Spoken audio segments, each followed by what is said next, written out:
Hello friends, पिछले 15 दिन से पता था गांव में शादी है, पर गर्मी की वजह से फाइनल नहीं हो रहा था। फिर इस दुआ के साथ तैयारी कर ली कि अल्लाह करे आज मौसम अच्छा हो जाए। दिल से की हुई दुआ अल्लाह पाक ज़रूर सुनते हैं। यकीन माने फ्रेंड्स, पिछले पूरे वीक से शदीद गर्मी और हब्स थी और आज इतना प्यारा मौसम हो गया। सारे रास्ते में सूरज कहीं नज़र नहीं आया। खूबसूरत मौसम हो और अपने गाँव जा रहे हो, खुशी की तो इंतहा है। प्यारा मौसम देखकर मैंने सगीर मुगल से बोला कि हम रास्ते में पकोड़े ज़रूर खाएंगे। कुछ टाइम पहले हमें स्टार भाई ने अपने घर के सामने रोक के ये पकोड़े खिलाए थे और उसके बाद हम कभी भी ये पकोड़े खाए बगैर यहाँ से नहीं गुजरे। टोल प्लाजे से कुछ फासले पर ही सड़क के किनारे पे ये पकोड़ों की शॉप है और आपको नाम नज़र आ जाएगा, जनाब मसूद बेकर्स। यहाँ पर इतने मज़े के पकोड़े होते हैं ना गाइस। हम लोगों ने गाड़ी रोकी और गाड़ी से निकल कर हम लोग आगे पकोड़े खाने के लिए। अभी अभी इन्होंने गरम गरम पकोड़े निकाले हुए थे, साथ समोसे थे, जलेबी थी। हमने तो सिर्फ पकोड़े ही खाने थे। तो यहाँ पर सिस्टम ये होता है कि प्लेट्स में डाल के देते हैं और साथ चटनी इतने मज़े की होती है कि फ्रेंड्स ना पूछें। मैं आप सबको रेकमेंड कर रही हूँ कि जब भी आप यहाँ सामने से गुजरें, टोल प्लाजे से थोड़े सी फासले पर ये शॉप है, आप यहाँ से पकोड़े मेरी तरफ से खाएं। अगर आपको पसंद ना आए तो आप मुझे अनफॉलो कर सकते हैं। आप यकीन करें, बहुत यकीन से कह रही हूँ, ये हो ही नहीं सकता कि ये पकोड़े किसी को पसंद ही ना आए।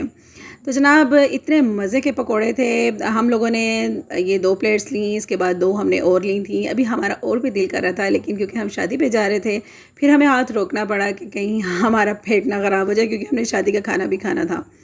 तो जनाब ठंडा मौसम था और सड़क के किनारे पे खड़े हुए हम सब पकोड़े खा रहे थे, इंजॉय कर रहे थे। बहुत मज़ा आया। मैंने इन भाई को बहुत शुक्रिया भी अदा किया और उनको बताया कि आपके पकोड़े बहुत मज़े के होते हैं और मैं आपकी वीडियो बना रही हूँ और इसको मैं सोशल मीडिया पे ज़रूर लगाऊंगी, क्योंकि आपके पकोड़े हैं ही इस काबिल हैं। और अल्लाह ताला आपके रिस्क में बहुत इजाफ़ा करे और बरकत दे। जनाब ये दुआएं दे के हम सब चल पड़े अपने सफ़र को और गाँव की तरफ।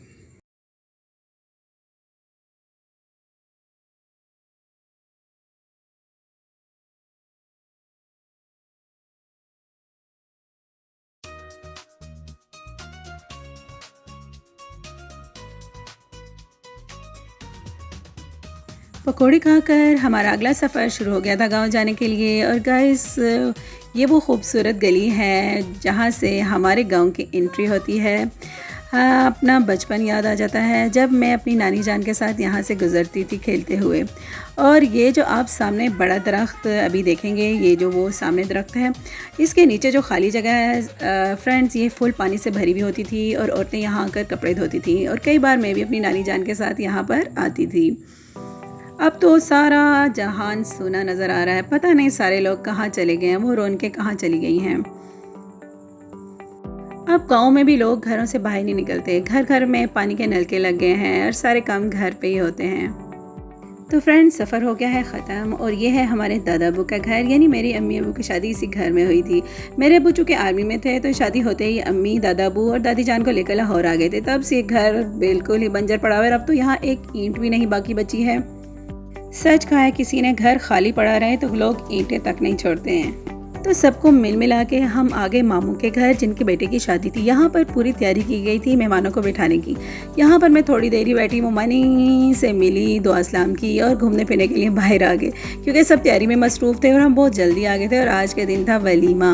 बाहर खड़ा हुआ था कुल्फ़ी वाला, जनाब कुल्फ़ी खाई और इसके बाद थोड़ी ही देर बाहर आ गए। तो यहाँ पर टेंट लगे हुए थे, मतलब बिठाने की तैयारी की गई थी। यहाँ पर कुछ कज़न्स बैठे हुए थे, बिनोई बैठे हुए थे और सगीर मुगल बैठे हुए थे। दूर से हेलो हाई करके हम लोग निकल के थे कब्रिस्तान के लिए। फ्रेंड्स, वो सामने कब्रिस्तान है। हम लोग जब भी आते हैं अपने प्यारों की दुआ के लिए यहाँ पे ज़रूर आते हैं। अल्लाह पाक सबकी मग़फ़रत फरमाए, जन्नतुल फिरदौस में जगह दे, आमीन। तो जनाब कब्रिस्तान से वापसी पे शदीद प्यास लग रही थी, तो हम लोग आ गए अपनी फूफो जान के घर। ये है हमारी फूफो का घर। यहाँ पे हम सिर्फ 5 मिनट 10 मिनट बैठे होंगे, क्योंकि सभी लोगों ने जाना था शादी पे। तो जनाब पानी शानी पी के फिर थोड़े से मैंने आम लिए, बच्चों से तोड़वाए, कुछ अपने कज़न से तोड़वाए। इसको नेक्स्ट व्लॉग में इंशाल्लाह बताऊंगी। जनाब साथ ही फिर खाने का टाइम हो गया और खाना बहुत मज़े का था। बिरयानी थी, कौरमा था और ज़र्दा था। और खुशी की ये बात थी कि नान नहीं थे बल्कि चपातियाँ थी। खाना बहुत एंजॉय किया, बहुत मज़ा आया, क्योंकि शदीद भूख लगी हुई थी।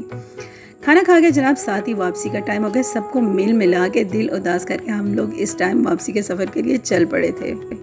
उदास तबीयत के साथ इस दौरान वो सब सफ़र याद आ जाते हैं जब हम बचपन में वापसी पे रोते हुए आते थे और पूरा गांव हमें छोड़ने के लिए आता था और हम दुआ करते थे, या अल्लाह आज गाड़ी ही ना मिले, क्योंकि हमने लाहौर जाना होता था। क्योंकि एक दो बार ऐसा हुआ भी था कि हमें गाड़ी नहीं मिली और हम इतने खुश हुए थे कि हमें एक दिन गांव में रहने के लिए और मिल गया है।